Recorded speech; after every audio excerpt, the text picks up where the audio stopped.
Die Woche gegen Rassismus ist einer der wichtigsten Momente im Jahr für die Fachstelle der Integration von Migrantinnen und Migranten und Rassismusprävention. Für die diesjährige 8. Ausgabe haben wir gemeinsam mit unseren Partnerorganisationen das Thema Grenzen definiert. Le choix de la frontière est un choix intéressant parce qu'il y a les frontières géographiques, il y a les frontières qui sont dues à la nationalité, mais il y a aussi les frontières qui sont dans les têtes. Et parfois, nous, ce qu'on constate, c'est que ce n'est pas d'être un étranger qui vous expose au racisme toujours. Ça peut être simplement parce que les gens n'aiment pas la différence. Et la différence, c'est notre vie, c'est notre constitution, c'est la Suisse en général, c'est la diversité. Qu'est-ce que c'est l'atelier d'éthique de la migration? Comment ça va se passer? Je vais vous raconter une petite histoire. Les philosophes appellent une expérience de pensée. On est télépathique dans le monde idéal. C'est des orientations qui sont dictées pas forcément par ce que les gens ont dans le cœur ou ce que les gens ont envie de faire ou leurs compétences naturelles. Je pense que dans le pays idéal, c'est qu'on puisse se développer. Dans notre ville idéale, les enfants ont autant d'importance que les adultes et les personnes âgées. Maintenant, on a une identité. C'est celle-là. Demandez-vous si le monde que vous aviez souhaité idéal, si en jouant cette personne, vous avez l'impression que vous n'arriveriez pas à défendre votre vision du monde idéal, c'est qu'il y a une tension quelque part.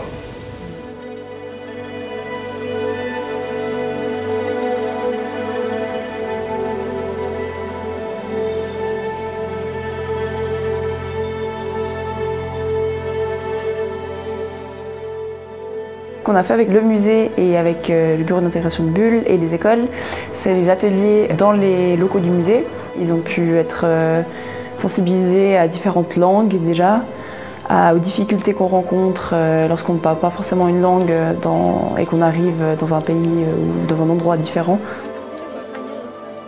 Et aussi, on les a confrontés à leurs idées reçues ou à leurs stéréotypes déjà qu'ils peuvent avoir par rapport à certaines personnes ou certaines communautés.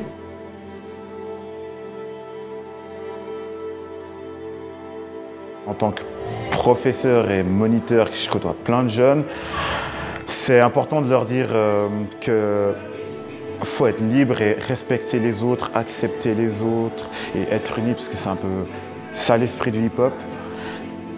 C'est aussi ça l'esprit, c'est la vie, c'est de respecter l'autre et accepter l'autre comme il est.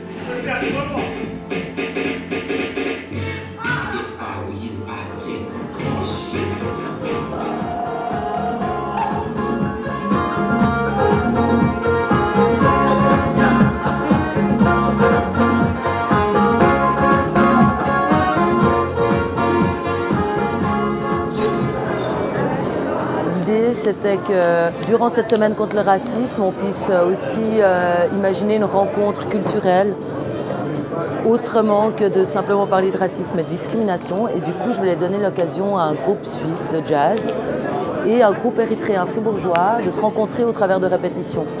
L'idée des fleuves ou rivières comme le Nil et la Sarine, c'est des cours d'eau en mouvement, mais qui sont aussi synonymes de frontières. Et du coup, on voulait un peu dépasser ça à travers la musique, tout simplement.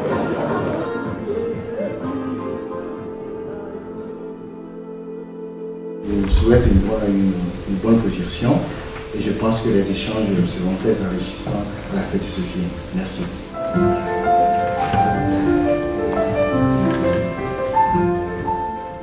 Le fait est que être noir, ça n'est pas tout à fait comme avoir les cheveux châtains ou les yeux bleus. C'est un marqueur social qui veut dire quelque chose aux yeux de ceux qui vous regardent et qui vous considèrent comme tel.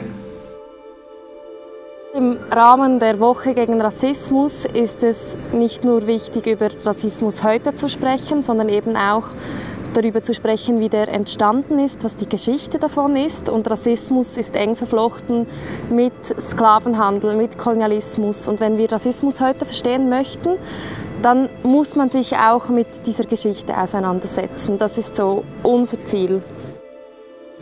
Wir sprechen über die Schweizer Auswanderung nach Nova Friburgo und versuchen dort eine andere Perspektive auf diese Friburger Auswanderung einzubringen.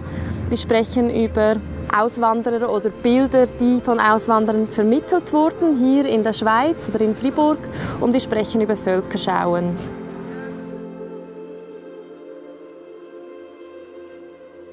C'est un groupe de papas qui ont suivi des cours de photos donnés par un bénévole habitant de Villars-sur-Glâne. Par la photo, ils ont, eux, apporté un regard différent dans ce lieu de vie qu'est Villars-sur-Glâne. Et en même temps, ils recherchent le regard des autres par cette exposition. C'est Madame Condé qui a eu l'idée de nommer ce groupe Papas sans frontières, bien sûr en allusion aux Médecins sans frontières, etc.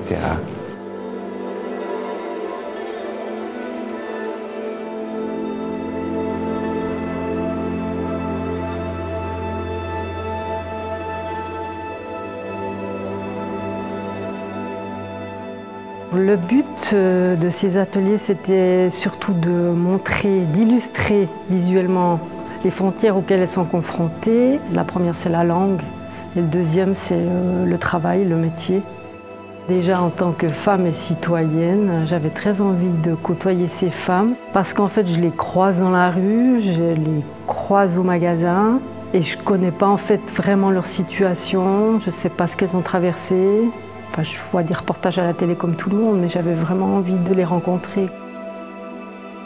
Et nos amis européens, des fois, ils me demandent à moi, dis-moi, lorsque tu entends qu'on t'appelle la misère du monde, qu'est-ce que tu as envie de dire? Là, moi aussi, je réponds, je dis, ça dépend. Si celui qui dit ça est pressé de partir, je le laisse partir. Et si c'est quelqu'un qui a du temps, qui veut vraiment savoir qui je suis, d'où je viens, pourquoi je suis parti de mon pays, qu'est-ce que je fais chez vous, comment ça se passe pour moi, et même s'il termine par la question classique, quand est-ce que vous rentrez dans votre pays, monsieur? Eh bien, c'est à ces questions-là que je vais répondre ce soir. Pour manger ensemble, pour rire ensemble, on oublie des fois qu'on est raciste. Une fois qu'on est dans une convivialité.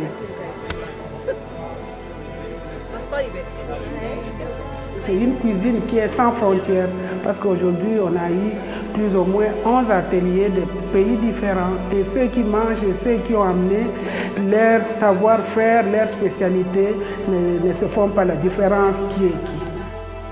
Et voilà, c'est déjà mieux.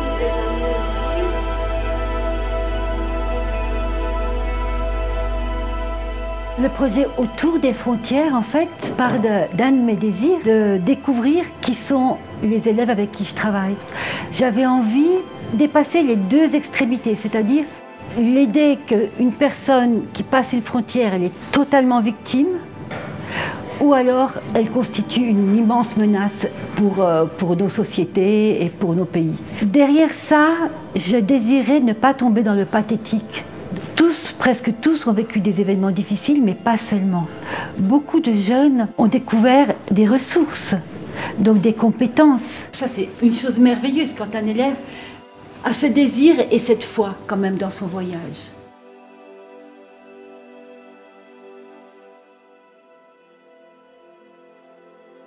C'est très émouvant de voir ces élèves qui sont là, qui ont passé des frontières et qui en ont encore d'autres à traverser. Par exemple, la langue française. Ils arrivent ici et découvrent aussi des frontières invisibles.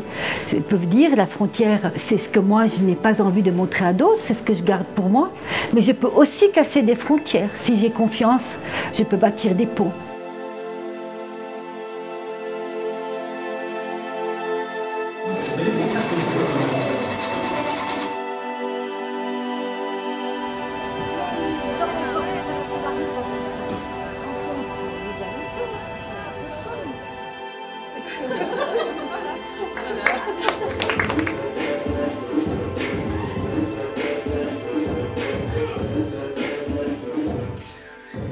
Au fond, la lutte contre le racisme, c'est un peu l'affaire de tous parce qu'il y a pas mal de choses en matière de prévention, être attentif, signaler, conseiller, écouter et parfois dénoncer aussi.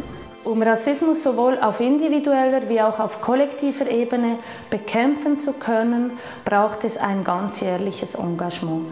In dem Sinne bietet die Anlaufstelle Respekt für alle im Kanton Freiburg Zeugen und Opfer von Rassismus eine soziale und juristische Beratung an.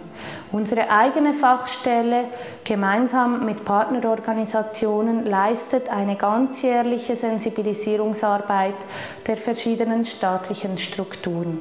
Nur gemeinsam können wir diese wichtige Aufgabe der Rassismusprävention und Bekämpfung erreichen.